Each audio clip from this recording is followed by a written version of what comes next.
Hey everyone, welcome back to episode 96 of the Guardian Project podcast. I'm your host Andy, and I'm the guy making sure the halftime shows at the Strixhaven Stadium go off without a hitch. Nice. What is on for the first halftime show? Like, is it going to be a marching band? Yes, because the marching band is the reason you go to a football game anyway, so I assume whatever game they're playing, they're there for the band. For the thunder conductor. Actually, that would be pretty exciting. I wonder if every school has their own team. I think they must, right? Yeah. Oh, yeah. They definitely do. The whole point of the game, I remember, was that they have to collect the mascot and take it back. I believe that's the actual game that they created. Nice. I'm making sure the halftime shows are enjoyable. Awesome. And I'm Mike, and my opponents in Commander are like a bus in that they take me to school. I didn't know what the Strixhaven equivalent was for a bus. Otherwise, I would have tried to tie it to Strixhaven. Would that be like a griffin or something? I don't know how you get to Strixhaven. Can you tell me how to get to Strixhaven School? Please listen carefully. And this is the podcast where we talk about all things Magic the Gathering. But mostly Commander. So, Coyle, we both had streams last week. How did your games go with CNC Power Hour? Yeah, so I got to play 2 games with CNC Power Hour. Our first game took like over 2 hours to finish. And I ended up winning with my Sultai All-Stars deck, which was really cool. And then the second game, we decided to play a quick one, which I think still lasted like an hour and a half. And I lost to Claybee's deck. Okay. So, yeah, no, it was a ton of fun. I know Benny was on there with me, guesting on the CNC Power Hour, so it was a ton of fun. We talked about going back and doing some Plane Chase or something. Apparently they have Plane Chase built into their system. They gave me kind of a tour of their system that they use to stream. It's super intuitive and super cool, and I got to nerd out with them, and that was a lot of fun. But you streamed too, Andy.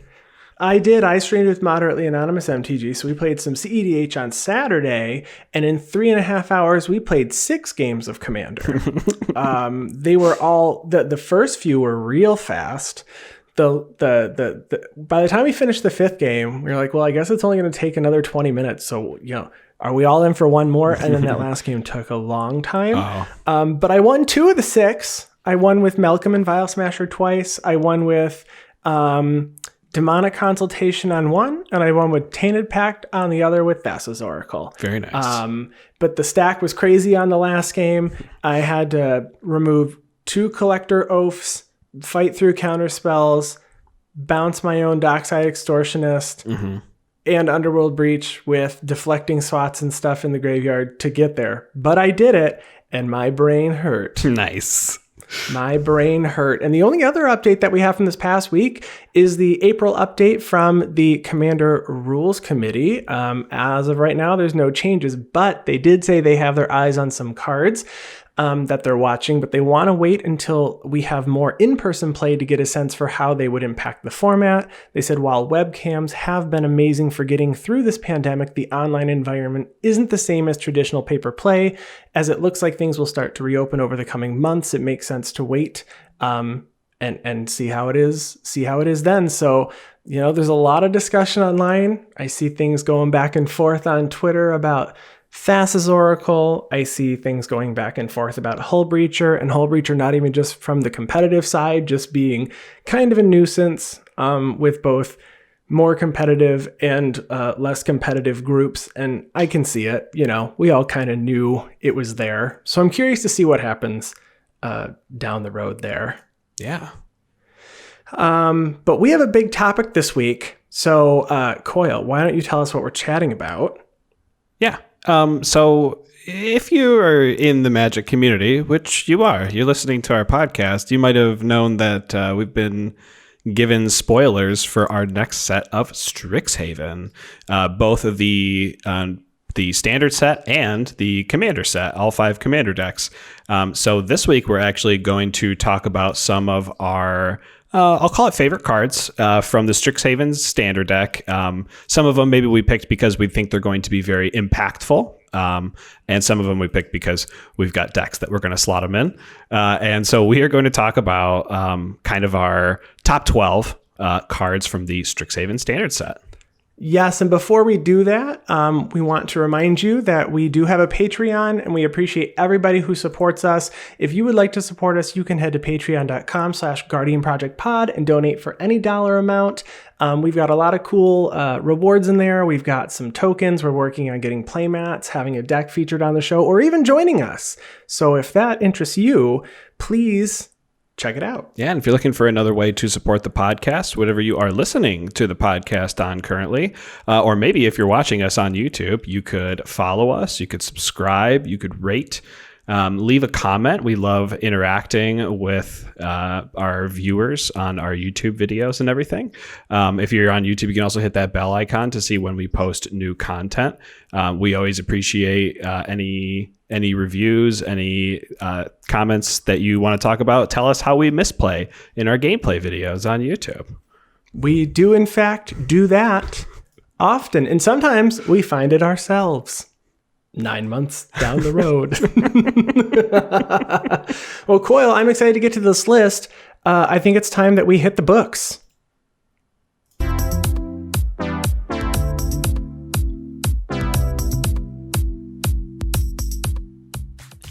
So we each picked our top 6 cards. Now, listen, it's harder than you think to just pick 6.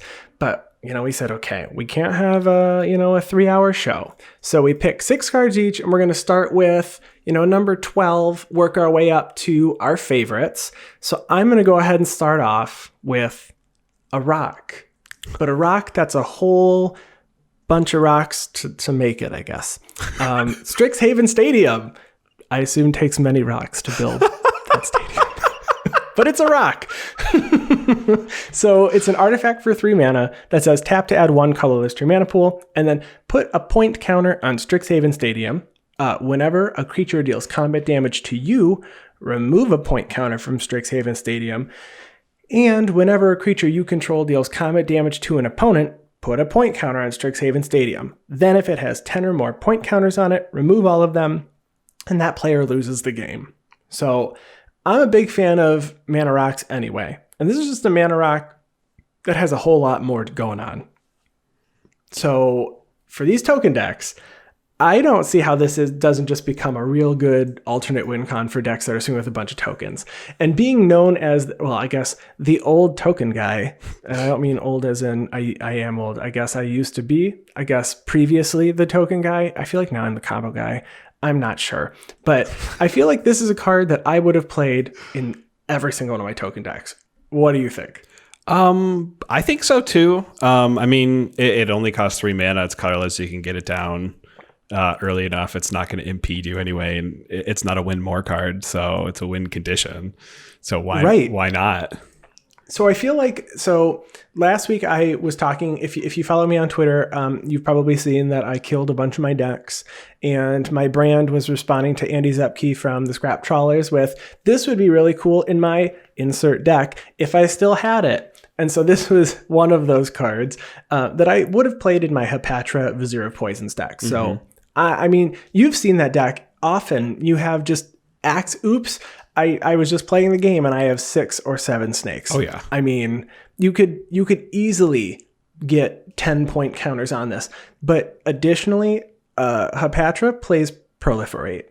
So you can just put more point counters on the stadium. Now, until the official rules come out on these cards, it does say then if it has 10 or more point counters on it, remove them and that player loses the game.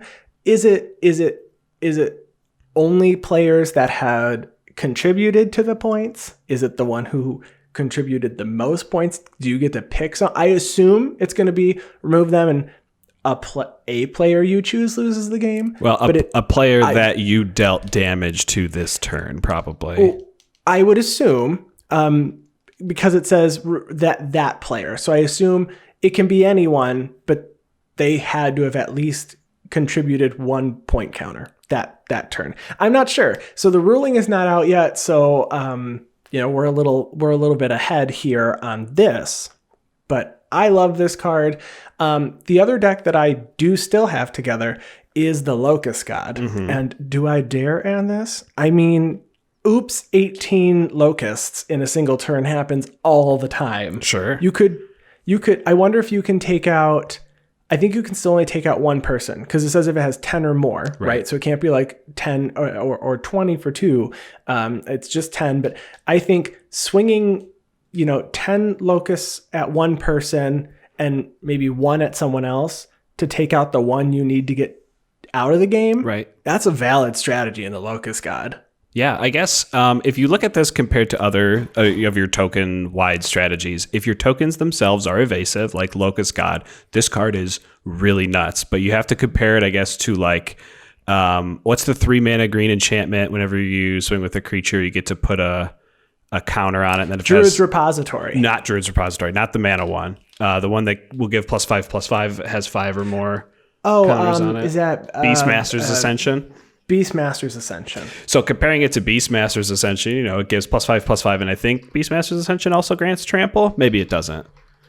I'm gonna look up Beastmaster's Ascension real quick. I was ahead of you here. So it says whenever a creature you control attacks, you may put a quest counter on it as long as it has 7 or more. They just get +5/+5. We say just get, but they get +5/+5. Sure.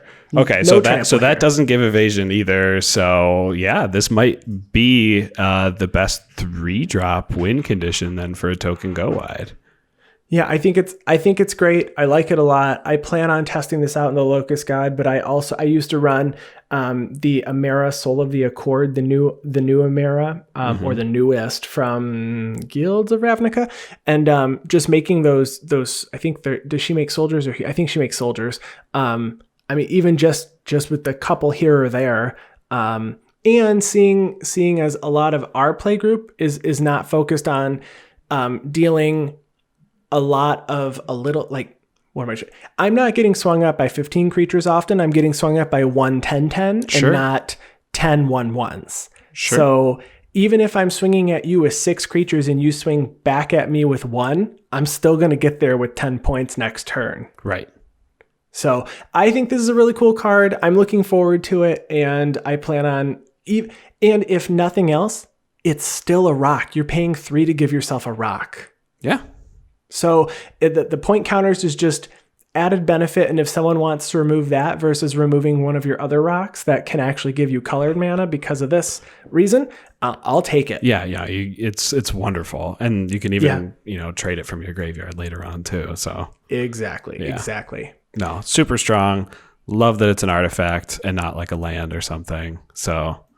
Yeah, it's not a land that just or just a random enchantment that sits there, because there's cards like Simic Ascendancy, right? So it's a win con, and you can like put counters on your creatures, but it's not a rock, and I feel this is easier to accomplish than Simic Ascendancy personally. They're both all alternate win cons. I think they fill the same purpose in certain decks. Sure, but I'm going to play this. Yeah, no, I feel the same way. I'll report back. You will all hear more about this from me as soon as I get my hands on one. Perfect. Just give it a little bit of time.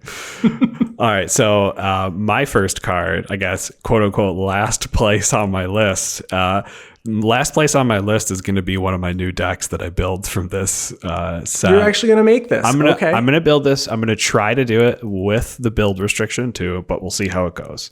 So this is Killian, Ink Duelist. So this is an uncommon legendary creature from the set. So white and a black, you get a 2/2 human warlock with lifelink and menace that says spells you cast that target a creature cost 2 generic less to cast. So that would be for like your enchantment auras, as well as any instants or sorceries that would target it. It does not say activated abilities that target, so this wouldn't work with like your equip costs for your equipment. But being a black-white legendary creature with 2 CMC, you do have the ability or the option to build this with a Lurrus companion build restriction. It is a little bit of a nombo because of the 2 mana enchantment auras that you can play. You're not getting them cost reduced by 2 with your commander, since they usually cost 1 color and then maybe a color less, or even 2 colors. You might not get any reduction. But all those instants and sorceries, you're still going to get the reduction on, and it might be worth it to get a free Loris and build around that build restriction. So I thought it'd be fun to at least brew around it, but I do plan on making Killian into a deck one way or another. Yeah, so Lures of the Dream Den, if you're not familiar, it's a 3/2 cat nightmare with lifelink for 1 and then split white black. But it says each permanent in your starting deck has a converted mana cost of 2 or less. So that's the restriction here that we're building around. But it also says during each of your turns, you can cast a permanent spell from your graveyard with CMC 2 or less. So is this, I think you said this is the second, and I think that's right, the second commander you can actually do this with now. That's right. It's Eiley, the Eternal Pilgrim? Yeah, Eiley Eternal Pilgrim was the other one. I thought for a little while that 2 of the familiar commanders, Falthus and the Horse, I thought both of them were 2 CMC, but then I remembered Falthus was 3 CMC, so I thought this was the third for a second, but it's not. It's actually the second legal commander for a Lurrus build condition.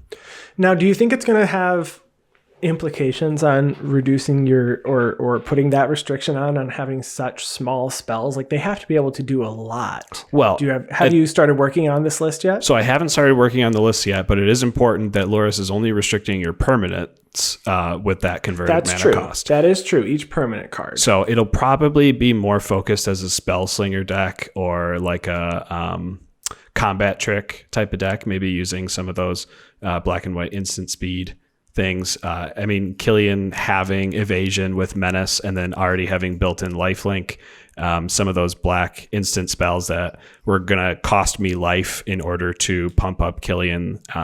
The one that's coming to mind is Hatred. I know that's a reserve list card and it's expensive, but in order to pay 5 mana at instant speed, you then can pay any amount of life, and target creature gets plus X plus 0 until end of turn, where X is the amount of life that you paid. Killian can one-shot someone by paying 19 life and then gain you all the life back that you just spent.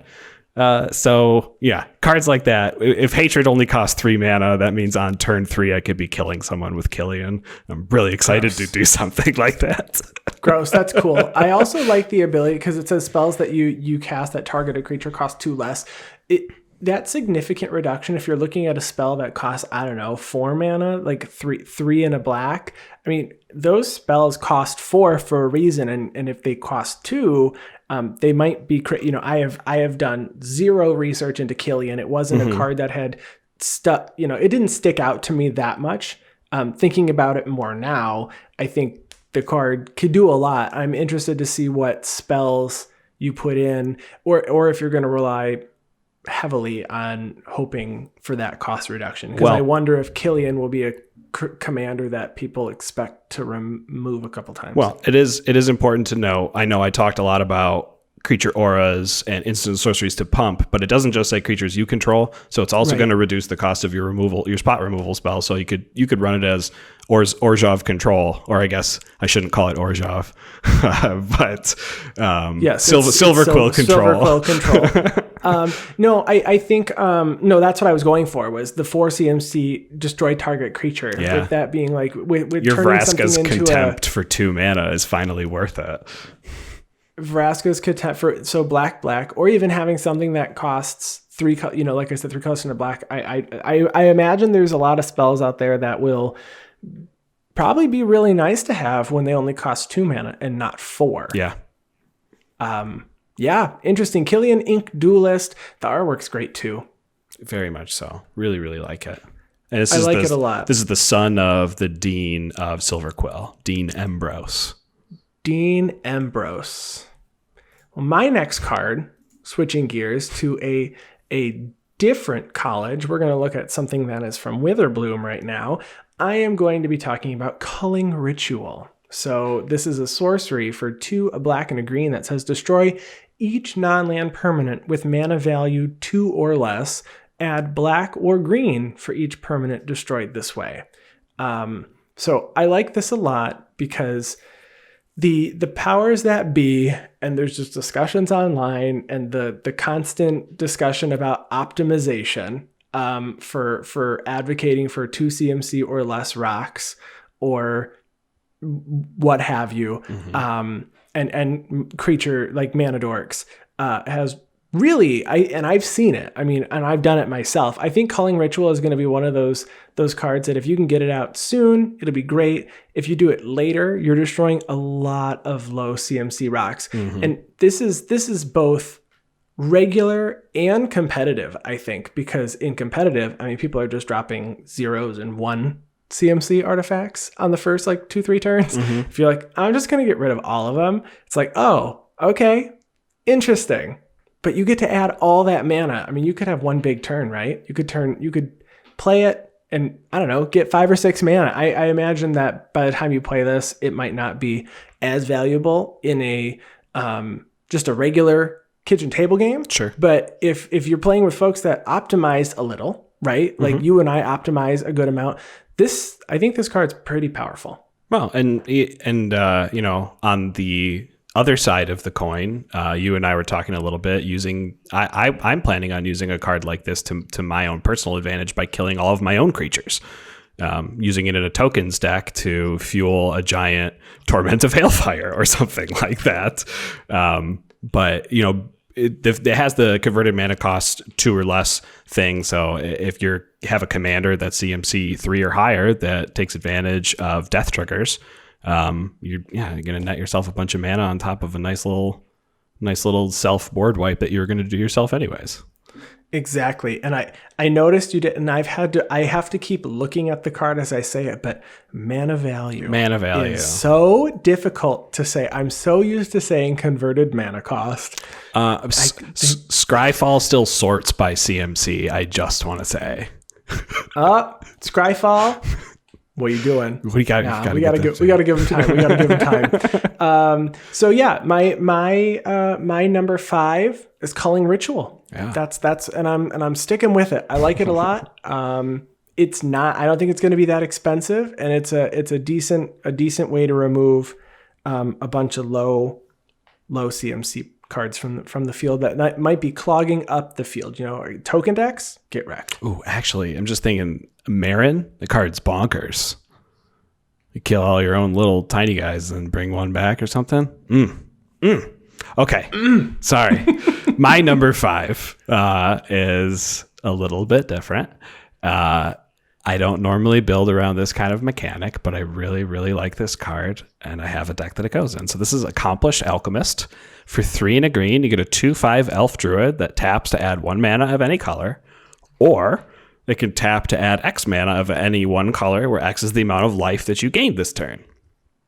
So there's this card called Beacon of Immortality. It's just a very minor card, you know. What it does is an instant speed white spell for 5 and a white, and I'm just double checking that converted mana cost. That doubles your life total. Yep.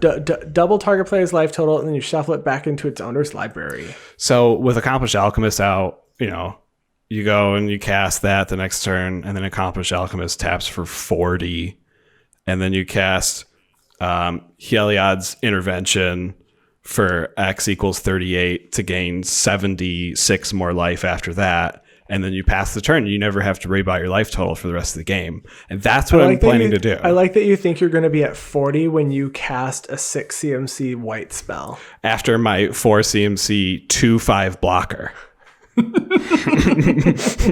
You will not have lost a single life, guaranteeing that you get you get 40. So my green-white Arden and Kodama land Aura's deck is a life gains matter deck. So hopefully I have other life gains cards in there to actually make my life total not like 10 when I cast a Beacon of Immortality, which seems that's when I top deck the card, right? It's always late in the game when it like would gain you as much life as a Read the Bones, which actually loses you life.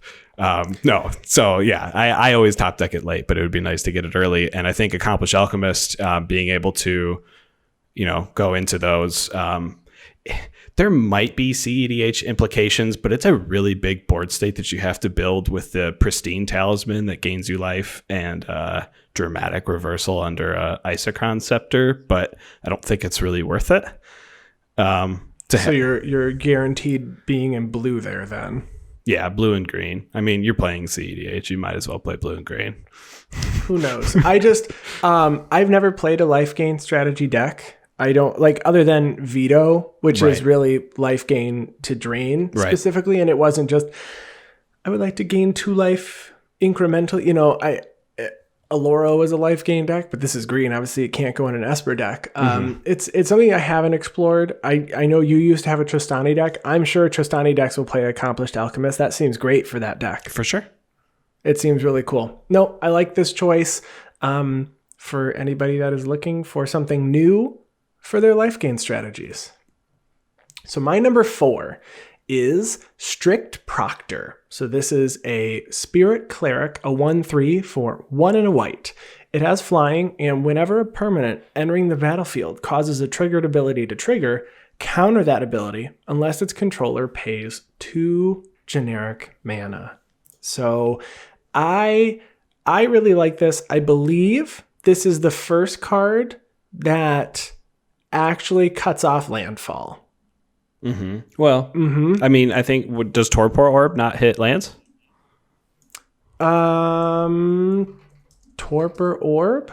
Let's see. I'm not actually, it says stops a creatures. Yeah, no, you're right. Yeah. So Strict Proctor kind of shuts off landfall, and I think it's just a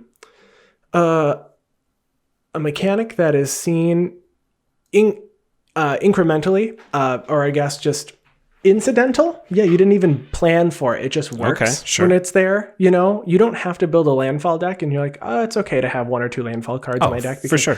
Every deck plays with lands. Yeah.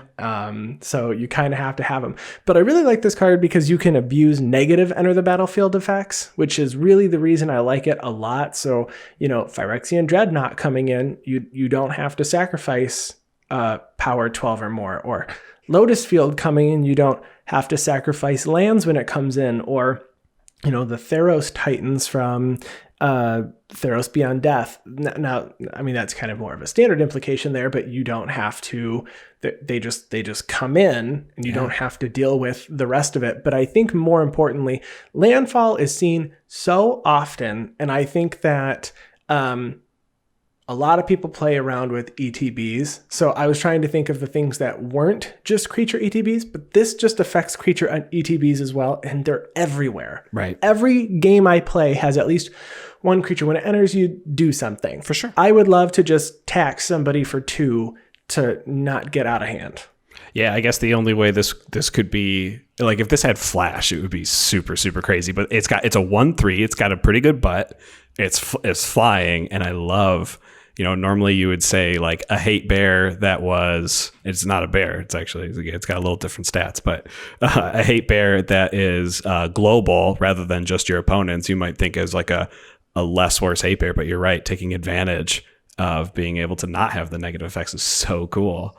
Yeah. And even in CEDH, this actually shuts down a lot of stuff like Mox Diamonds and Chrome Mox and that kind of stuff that require their enter the battlefield effects in order to tap for mana.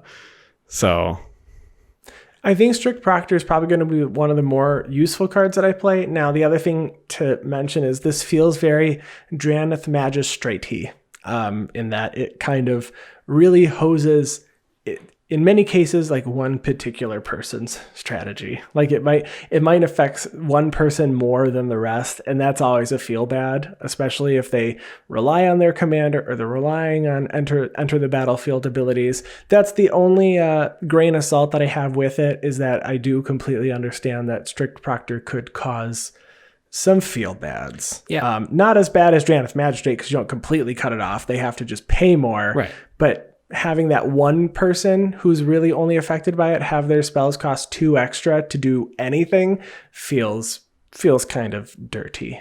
Right. But, you know, Strict Proctor doesn't have hexproof. It does have flying, so there's a little bit of evasion there, but it doesn't have hexproof.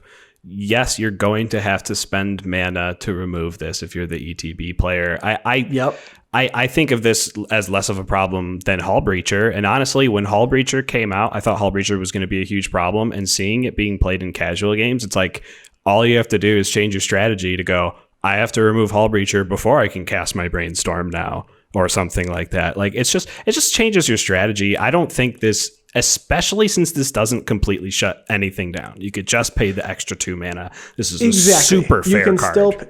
You can still pay, and I like what it does to, a Yarok deck with the Ravenous Chupacabra. You got to pay 4 now, or you got to pay 6, not 4. This was beautifully created card. I give props to whoever made this card. So many props. Okay. All right. What do you have next? I give so many props to whoever made this next card.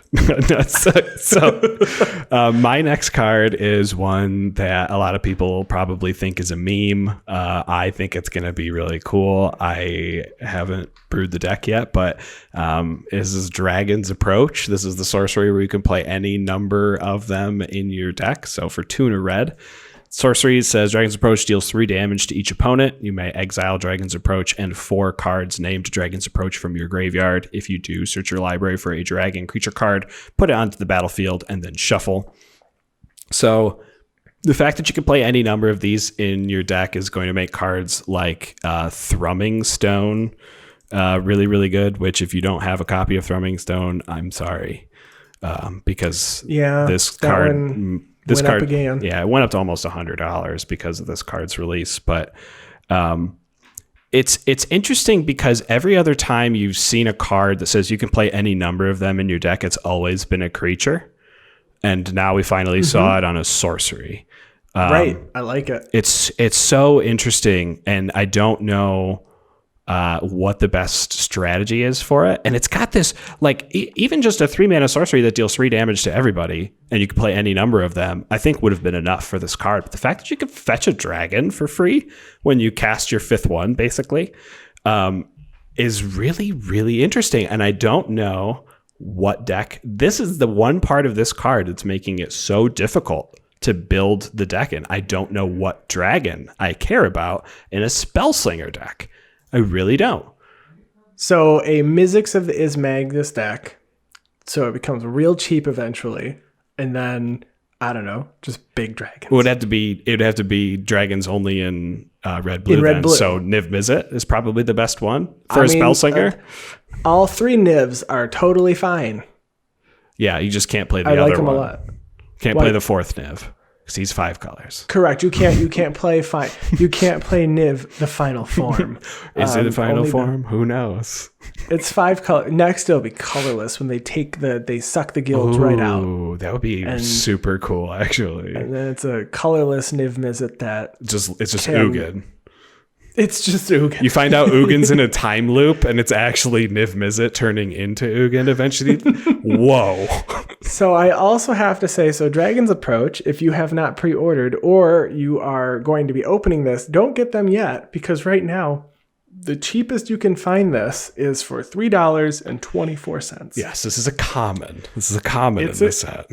Well, let's take a peek at, the price of Persistent Petitioners right now, which that came out a couple years ago now, but that card to buy, the lowest price is $1.35. Now, this is also a common, so presumably if you're opening up the set, you'll probably open a few, so that's cool. But so is Persistent Petitioners. I opened a good amount of Ravnica Allegiance, I think 2 or 3 boxes, and I own 3 Persistent Petitioners. Oh, I own 3 total. I own 5, and I only opened the that special Allegiance box with the Planeswalker cards. No, well, you had a good box. It was a good box. Yeah, no, some of these cards are they're hard to come across, but right now it's the new hotness, so just wait, because we've seen this before with Rat Colony, Persistent Petitioners, yeah, and now Dragon's Approach. Yes. So we will. So you are going to play, so that was a Niv Mizzet, or Mizzix. That was yeah. So you That was my suggested idea. So Mizzix. The only one that I could think of, and honestly, it's not the dragon I was looking at. Would just be to play the mono red Neheb, because you would be getting just by casting extra mana. Yeah, by casting one Dragon's Approach, you get 9 mana in your second main phase without even swinging with Neheb, which allows you to cast 3 more Dragon's Approaches. So it seems like that's like the easy thing to do, but then you're limited. So this is the problem. You're limited on only red dragons. Then I don't know if I want to only be limited on red dragons. That's my problem right now. And that's why this deck isn't brewed yet. But it's so intriguing to me that it's on a sorcery. I love it. Yeah, no, I like it a lot. My next card here is very reminiscent of a card that is seen a lot, which is Rogue's Passage, but I'm talking about Access Tunnel. So this is a land, taps for a colorless, but has pay 3, tap it, target creature with power 3 or less cannot be blocked this turn. So there's a lot of creatures in Magic that can do things when, they deal damage to somebody. And they don't just have to be some giant creature. But specifically, the reason I like Access Tunnel so much is because I play a Lazav the Multifarious deck. Lazav, or at least the way that I built it, I just really need to get through so that I can deal combat or commander damage. So Lazav's a 1/3. So if it's still Lazav and I haven't turned it into something else, this gives me another version of Rogue's Passage specifically for a Lazav deck. So I can pay 3, give it unblockable, and then turn it into whatever I want as soon as it's already been granted that ability, and go to town. Yeah. I think there's very wide implications here. People don't think about creatures. Like when people think about creatures that you want to do an unblockable, everyone always thinks about that dream scenario where they have a 40 power creature to finally take someone out completely once. Exactly. But I'm looking in front of me right now and I see Samut the Tested as a 3/4. It's a 3/4 with double strike. And if I can get that unblocked, then cast 5 pump spells, and it's already unblockable. Yeah, this card's sweet. This card, and it's at uncommon, so it's not going to be expensive or hard to find. So that's super nice. I think even very, very popular commanders, Yuriko the Tiger Shadow. It's a 1/3. You just need to get through. Alayla is a 2/3. Yarak is a 3/5. Just looking at some of the more popular commanders, even Feather the Redeemed is a 3/4. These commanders that a lot of them are known to get in for combat damage, right? Alayla does swing, Yuriko swings, Feather has to swing. I think a lot of these commanders are probably going to benefit from Access Tunnel. Yeah, actually, thinking about it a little bit further, Doran the Siege Tank actually really wants this card. The Siege Tower. The Siege Tower. Tank. Should we call it the Siege Tank He's now? a Siege Tank. He's a Siege Tank. Najila the Blade Blossom is a 3/2. Najila is very, very good. Yeah, so I think Access Tunnel is a card that a lot of commanders are going to use, and personally, I would rather pay 3 to make it so that a creature with power 3 or less can't be blocked, and it might. I talk about redundancy, so I would certainly add this, but in some cases, if you don't really care and you just needed to give something unblockable and the power of the creature is always going to be under 3, you could just replace your Rogue's Passage as well. For if sure. You're not, if you're uncomfortable adding another colorless mana, depending on how many colors your commander deck is. Right. No, that's a really good point. And I guess another good point, also along with Rogue's Passage, it does say target creature, not target creature you control. So you could also use it for some political stuff and have one of your opponent's creatures become unblockable as well. Yeah. So yeah. Very cool stuff there. All right. My next card, I don't know if this card's broken or not, but I really like it. And this is Auric Lore Mage. So I think this is the first black card that I'm talking about today. Oh no, Killian was black too. Okay. Auric Lore Mage is two black human warlock that has 3 power, 3 toughness, that has an ability you tap it and search your library for a card, put it into your graveyard, and then shuffle. If it's an instant or sorcery card, put a +1/+1 counter on Auric Lore Mage. So this is a repeatable Entomb on a creature that has decent statistics as a 3/3, only costs 4 mana. Probably not going to be playing in a deck where it has haste the turn it comes out, but on the next turn, yeah, I can start entombing. If I have an Umbral Mantle, maybe I can entomb my whole deck or something crazy like that. I don't know. But yeah, having entomb on a creature just seemed really, really useful to me. Kind of reminds me of like the Magus series of creatures, where it's like creatures that have the abilities of some of these really big cards like Wheel of Fortune and Yawgmoth's Will, but you have to wait for their summoning sickness to go down and stuff. So Auric Lore Mage to me seems like the exact same thing, but for Entomb, arguably a weaker card, but think it's going to be very cool in Reanimator decks. It does care about instants and sorceries going into your graveyard, so this is going to be a really cool card for like a Kess Descendant Mage that likes to cast instants and sorceries from the graveyard.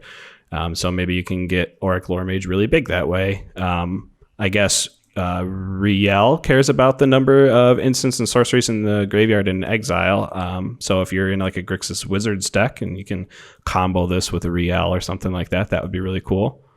Inala, you would get a copy of this by triggering Inala's trigger, and that copy actually would have haste and you'd be able to entomb right away. So actually, just talking it through right now, Inala is the best commander for this Auric Lore Mage.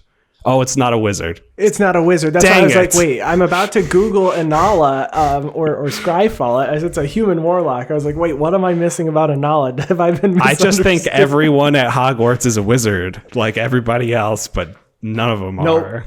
This one is not. And I wonder if it's because it's part of this Auric, which is, I believe, I'm not up on the story, so this is me remembering what I heard someone once talk about, and that like Auric is at a different area on the plane, and that the character Extus like brings them to Strixhaven. So I think they're warlocks. So I'm assuming that's why, and that they're not wizards. But I could be completely wrong. Well, like some of the schools, like the Prismari are shamans or something like that, and not wizards. It's I am not familiar. Some people were a little upset about the creature types that some of the schools got not being wizards, but they all have like a magical caster creature type. Gotcha. So Auric Lore Mage is a very interesting card. This fits perfectly into Gerard Golgari Lichlord. For sure. So I've talked about that before. I can throw whatever creature that I need. It's a Reanimator deck that also can go for commander damage just by having creatures in the graveyard. So just by virtue of throwing it in the graveyard, my commander just gets better. But I like it a lot. Yeah, you could throw a dredge creature in your graveyard at that point. I could throw a dredge creature into my graveyard. Yeah. If I wanted to throw an instant or sorcery, I guess I could. I'm not sure if I have a way to get them back other than Eternal Witness. Dread Return with buyback to sack 3 creatures. Yeah, see these possibilities, Yeah. Coil, With our powers combined. With our powers combined. And I certainly have cards in that deck that are replaceable. Sure.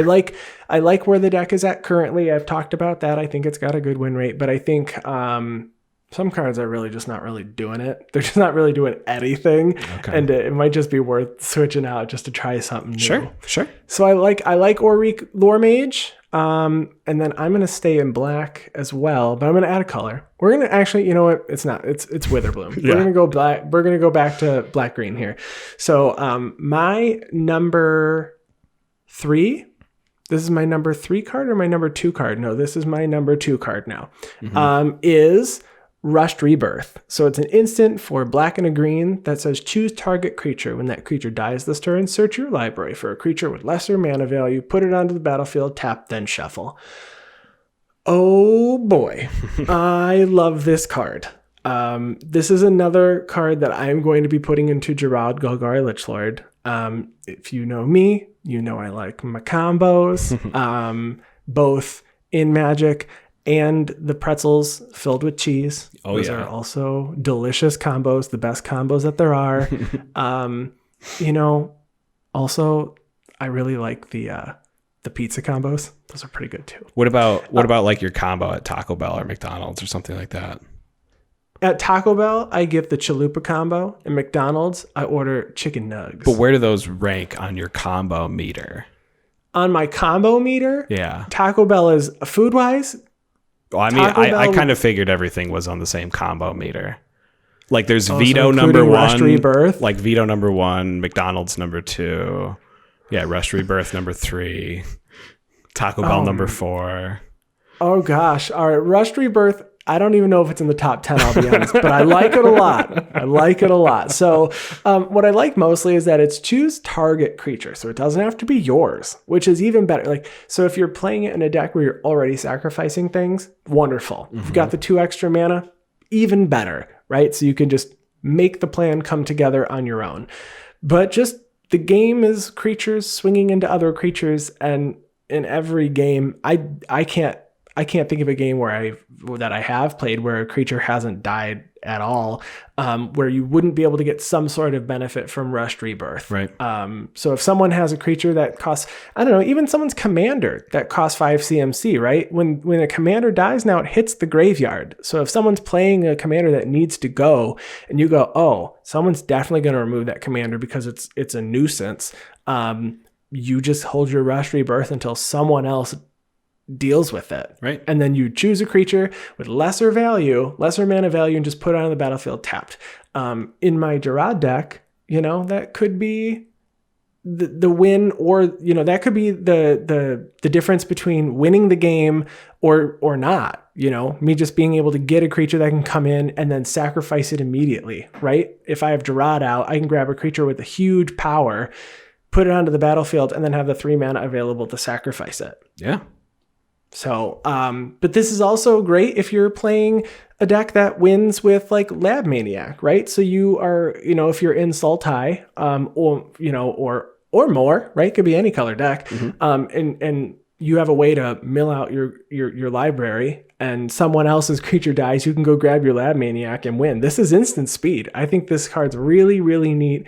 And even if you're not doing it for a combo, you're just getting something for lesser value that's going to be really good on your turn and get that engine going, I'm here for it. All right. I got a scenario here for you with this card. Okay. All right. There's you're playing Sultai. There's 5 converted mana cost creature that's dying. Let's say it's dying to a board wipe. You target this, you're going to go grab your Archaic because the creature enters the battlefield tapped. Ooh. It's got some synergy. Is going to have a sad turn until it comes back to you, but it works. That's right. That's your synergy right there. I like it. Yep. All right. What is your number 2? My number 2, admittedly, is actually pretty boring, but at the same time, very exciting. So it's a 3 mana sorcery called Solve the Equation. So for 2 and a blue, you get search your library for an instant or sorcery card, reveal it, put it into your hand, then shuffle. That's it. It's a tutor. It's a tutor for an instant or sorcery that goes directly into your hand. So Coyle and I had a lot of overlapping cards, and so this card here overlapped. The number 1 card we had overlapped as well. So we had, we had to mix up the order here. But yeah. I love a good tutor, and I love a good blue card. It's the best of both worlds. So I assume they wanted this to be like the what is the 4 mana black tutor that they print in like every other core set? Diabolic tutor. They wanted this to be the Strixhaven Diabolic tutor, but they only care about instants and sorceries. So we'll make it 3 mana and we'll put it in blue.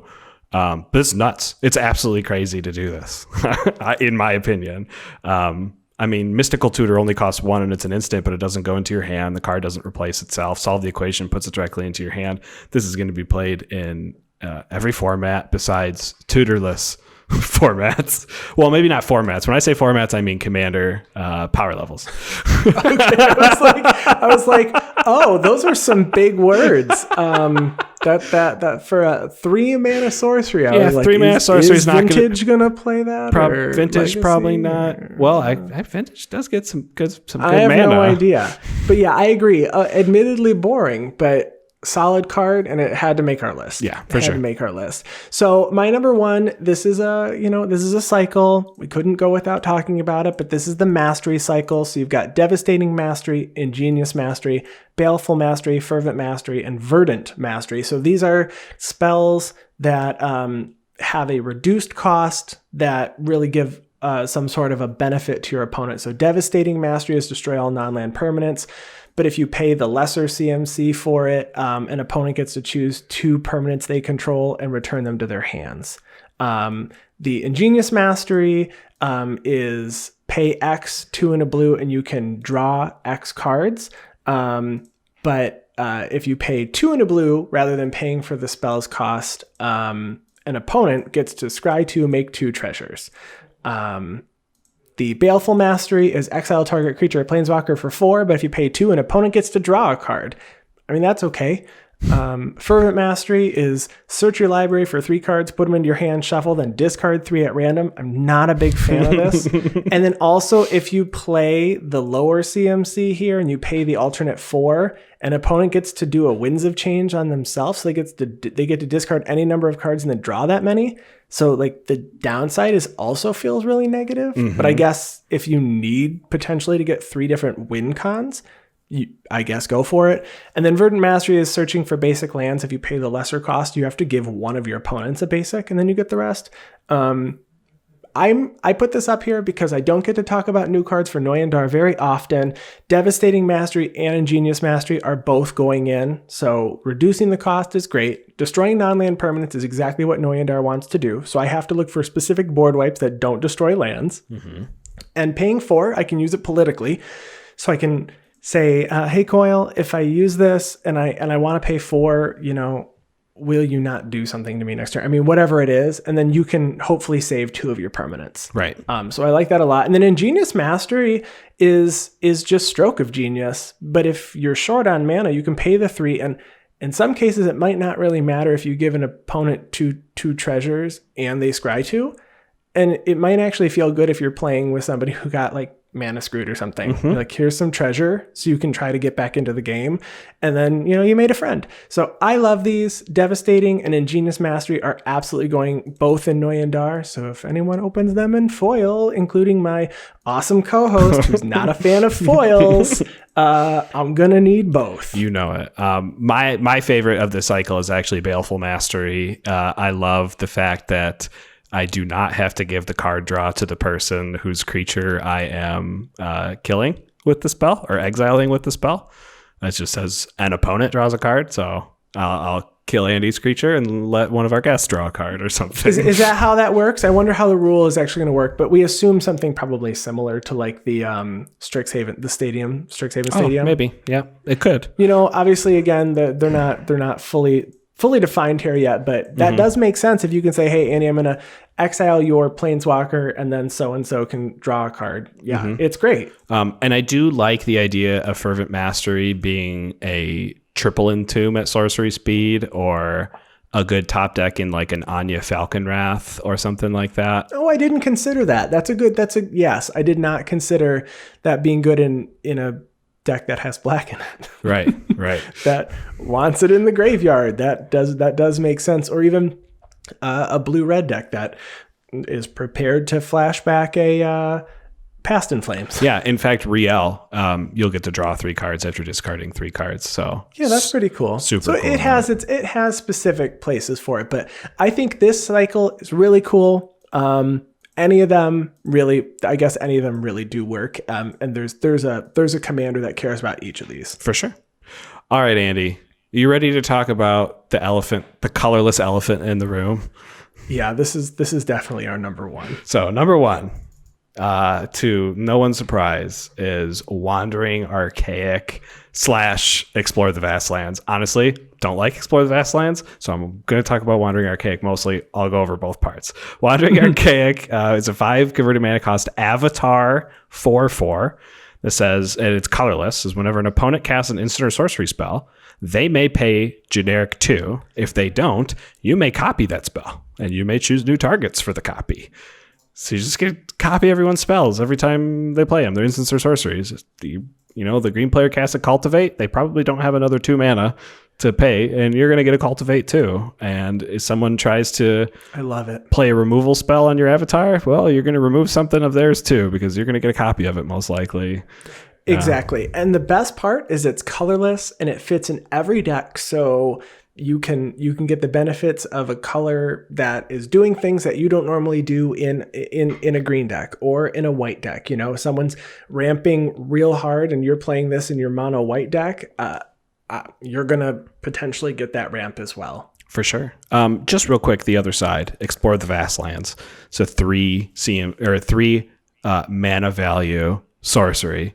That says each player looks at the top 5 cards of their library, reveals a land card and or an instant or sorcery card from among them, then puts the cards they revealed this way into their hand. The rest in the bottom of their library in a random order, and each player gains 3 life. So it's kind of a nice group hug part of the card. Exactly. It works in a group hug deck. You can actually decide in that kind of a deck if you want to do one or the other. Right. But honestly, the front half of this card is so good. Especially, it's so good. So yeah, colorless, cost reduction. You could probably get it down to 0 really easily if you really wanted to. I wanted to try to brew a Brutaclad deck so that I could get like 20 copies of Wandering Archaic and see what happens with something like that. I thought would be really fun. But yeah, like Andy said, I think the biggest implication is going to be putting it in a white deck so that you can actually take advantage of everyone else's good instants and sorceries, whether they're card draw. I still like it in a red deck that isn't getting pure card draw either. You know, they've given red the I forget the actual term for it, but it's the exile the top 3, and until your next turn you can cast these. So it is card advantage, but you got to use it right away for it to really be card advantage. Sure. I like this there. But even just slotting this into a deck that you're like, well, I had 7 mana. I guess I'll play this and have 2 left over and then get every instant or sorcery my opponents play if they don't pay 2. Mm-hmm. And if nothing, you're just making them pay 2 extra, which does feel, going back to that strict proctor, which is ET beak triggers being, shut off if they don't pay 2. This isn't being turned off. You're just giving someone that spell. And, if someone places against me, I put spells in my deck that I know are pretty good. Mm-hmm. And I might not want everyone to have because I don't want them to have them. So this is going to make me pay 2. And if I don't have removal, it can get out of hand if you don't have removal. Yeah, for sure. And I do really like this. I think there are some CEDH implications here because this being on the battlefield during a counter war is crazy because you get a copy of every single counter spell that goes on the stack too. And then you could choose what's going to get countered and what's not going to get countered. And the only one that maybe it wouldn't work on, you don't get...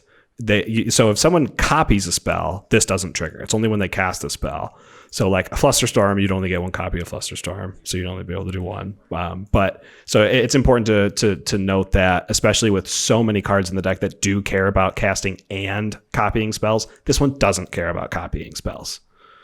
You get to copy. I guess you copy this. You copy the spell for this one. So I guess it's wrong. Yeah, but you may copy it. You know, if they don't, you can copy it, but it doesn't necessarily require you build around anything here. No, for sure. This is just, you can jam this in any deck and go, well, I'm gonna get more spells. That's what this is to me. A 4/4 is fine. 4/4 is good. It can just sit there. And, it's a creature. It's one of the easiest things to remove. And I'll give you a Go for the Throat. Go for the Throat is a non-black creature, right? Yeah. I think so. Yeah. I mean, yeah. Destroy target non-artifact creature. It's not an artifact, so I can give you a copy of it. And maybe I don't have a creature out, so you can kill someone else's creature. Perfect. Exactly. Let's work together, Coil. And when I kill your creature, you kill that one. That's right, because I probably have a death trigger going off somewhere. Exactly. So those are the top. Those are our top cards that we are excited to play around with. We think are going to maybe, shake some things up. I would say the set itself seems pretty balanced. I didn't see anything that's completely busted. I think all these cards are perfectly fair. They're going to do what they're going to do. Mm-hmm. I'm excited to play around with some of them. And, we want to know what you think. But Coy, I have a question. So now that we've seen Strixhaven and we've gone through all these, what college would you be part of? I think, I know we talked about it, but now that we've fully seen it, what are you majoring in here? Is it still possible to enroll in Demir? Can I still do that? The answer is sure. Yes. Either that or maybe I'll go Auric. Maybe I'll go off the grid. You go off the grid. I assume we're going if we come back to this plane, which I believe is Arcavios. It's not actually Strixhaven. That's the school on the plane. I assume we'll probably see the other side of the plane with these Auric perhaps next time. Maybe. We're still here. The set's not even out yet, and I know I'm talking about returning, but I like the flavor. I wasn't sure what we were going to get when we came here. I do like Quandrix. I will say I wasn't sure if that was going to be my school. And personally, as the band kid, I know I'm Prismari, but I like that a lot. And I think we both know that the single card that we're really most excited for are probably up there in the top 3, right? We like Solve the Equation and Wandering Archaic. So this was a lot of fun.